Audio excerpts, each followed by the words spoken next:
मैं सुमन सिंह, संस्कृत अध्यापिका, class 8th।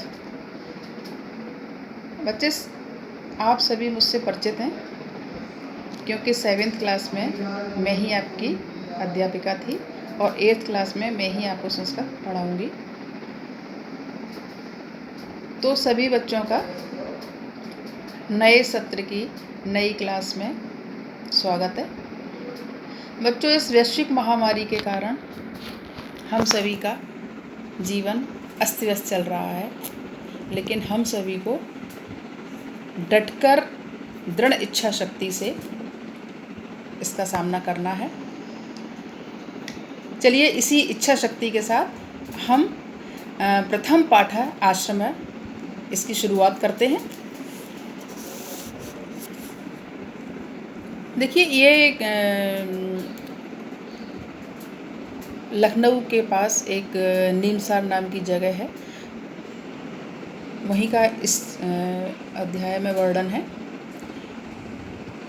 अस्माकं प्रदेशस्य सीतापुर जनपदे नैमिषारण्यं प्राचीनं तीर्थस्थलम् अति प्रसिद्धम्। हमारे प्रदेश के सीतापुर जनपद में नैमिषारण्य प्राचीन तीर्थ स्थल अत्यधिक प्रसिद्ध है। तत्र पुराकाले एकस्मिन् आश्रमे ऋषयः मुनयः गुरवः कवयः छात्राश्च निवसन्ति स्म।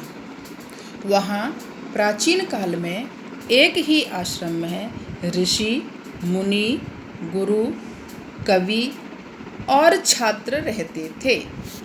आश्रमस्य विशाले परिसरे अश्वत्थ, वट, निम्ब, अशोक वृक्षाणां गहना छाया परिव्याप्ता आसीत्। आश्रम के विशाल परिसर में अश्वत्थ कहते हैं पीपल को, पीपल के, वट वृक्ष, नीम, अशोक के वृक्षों की गहन छाया से व्याप्त था। यानी आश्रम का विशाल परिसर पीपल, वट, नीम, अशोक के वृक्षों की गहन छाया से व्याप्त था, यानी भरपूर छाया थी। तत्र फलशालिनः आम्र, अम्लक, पनस, पेरुवृक्षा अपि विपुला आसन।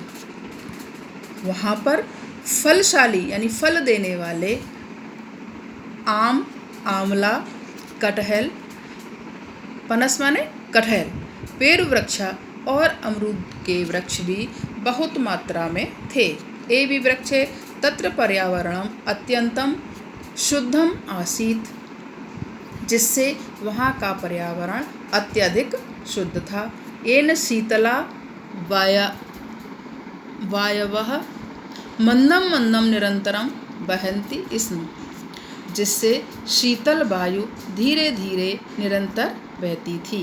काले काले च मेघा वर्षति स्म, और समय समय पर मेघ वर्षा भी करते थे।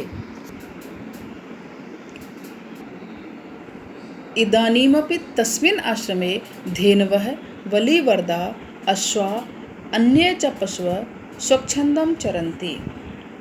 अभी भी, इस समय भी तस्मिन् आश्रमे, उस आश्रम में धेनवः गाय, वलिवर्दा बैल, अश्वा घोड़े, अन्य च पशु और अन्य पशु स्वच्छंदम चरंती स्वच्छंद होके चरते हैं। इस समय भी यानी आज भी तस्मिन आश्रम में, उस आश्रम में गाय, बैल, घोड़े और अन्य पशु स्वच्छंद होके विचरण करते हैं, चरते हैं।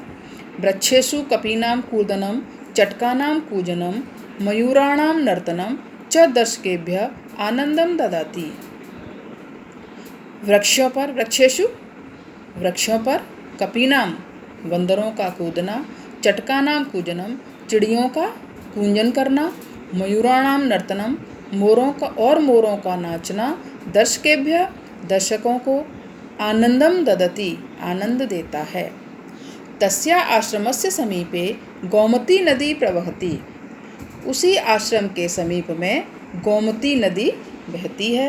तस्या निर्मलम जल सर्वे आश्रमवासिनः पिबन्ति स्म। उसी का निर्मल जल सभी आश्रम के वासी, आश्रम में रहने वाले लोग पीते थे।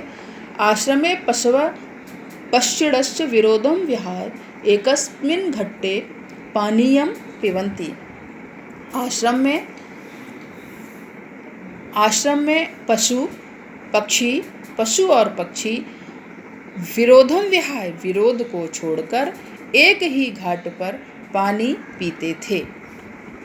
विरोध को छोड़कर मतलब जो एक दूसरे से लड़ने वाले जो जीव जंतु हैं वो भी विरोध को छोड़कर एक ही घाट पर पानी पीते थे।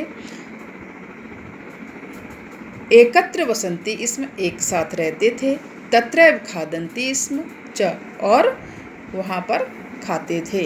तत्र छात्राणां कृते एते नियमा, वहाँ पर छात्रों के लिए भी ये नियम थे, नियमा आसन, ये नियम थे। प्रातः सूर्योदयात् पूर्वम उत्थातव्यम, सूर्योदय से पूर्व उठना चाहिए। नद्यां स्नानं कर्तव्यम, नदी में स्नान करना चाहिए। संध्या वंदनम करणीयम, फिर संध्या वंदन। ईश्वरम नमनीयम, फिर ईश्वर को प्रणाम। सहैव खादनीयम, फिर साथ साथ सभी का खाना। तथा पठनाय कक्षायां गंतव्यम, और उसके पश्चात पढ़ने के लिए कक्षों में जाना चाहिए। एतान आश्रम नियमान सर्वे छात्रा सम्यक पालनम कुर्वन्तः आसन। इन आश्रम नियमों का सर्वे छात्र यानी सभी छात्र सम्यक मतलब भली भांति पालन करते थे।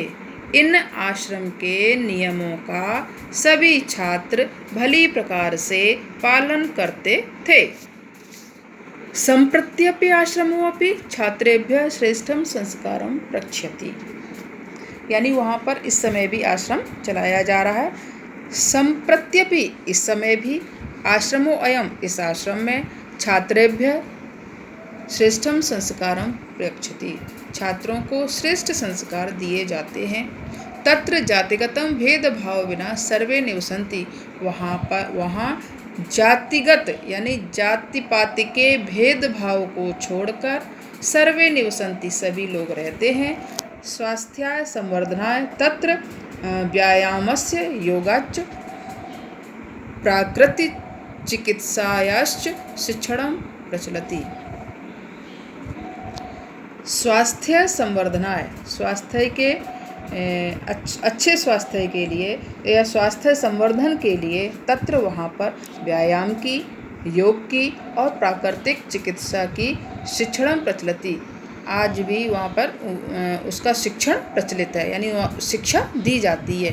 सच आश्रम है त्यागम तपस्याम परोपकारम उदारताम च शिक्षयति। सच, और आश्रम त्याग की, परोपकार की, तपस्या की और उदारता की शिक्षा देता है। एवंच एतादृश आश्रम इदानीं सर्वत्र भवेत्। एवंच, इस प्रकार के आश्रम इस समय भी सर्वत्र भवेत्, सब जगह होने चाहिए। बच्चों, ये आपका प्रथम पाठ है, मैंने आपको इसका हिंदी अनुवाद बताया है। अगले वीडियो में मैं आपको इसका अर्थ लिख के आपको दूंगी, उसको आप कॉपी पे कर लें। वर्ड्स मीनिंग में ये नीचे वीडियो दिख रहा है, देखिए वर्ड्स मीनिंग का,